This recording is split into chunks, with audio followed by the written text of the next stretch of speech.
লিল্লাহে তাকবীর।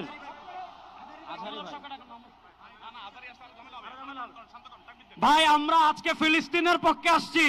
আমরা একটু ডান পাশের ভাইদেরকে অনুরোধ করবো আপনারা ভিতরে আসার চেষ্টা করবেন না। আমরা আজকে ফিলিস্তিনের পক্ষে এখানে আসছি।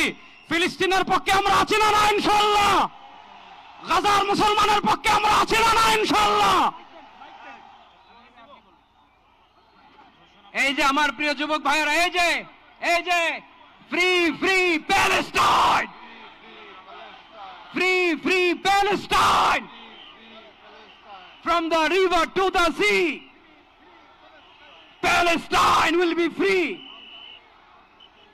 আজকের প্যালেস্টাইন সলিডারিটি মুভমেন্টের আয়োজনে আজকের যে মার্চ ফর গাজা প্রোগ্রামে এই স্টেজ থেকে যে নির্দেশনা আসবে সুশৃঙ্খলভাবে প্রোগ্রামকে সাকসেসফুল করার জন্য, আমরা কি আহ্বানগুলো শুনতে রাজি আছি?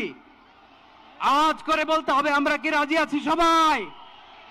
এই যে যুবক ভাইয়েরা, বিশৃঙ্খলা করা যাবে না। আল্লাহর হস্তে, আল্লাহর হস্তে আমাদের পুলিশ ভাইরা মাঝখানে আছে, তাদেরকে স্টেজে আসতে দিতে হবে। আল্লাহর হস্তে এখান থেকে আব্দুল হাই মোহাম্মদ সাইফুল্লাহ ভাই, রাজাউল করিম আবরার ভাই যে ইনস্ট্রাকশন দিবে আমরা সেটা মেনে নিতে বাধ্য থাকবো, ঠিক কিনা বলেন?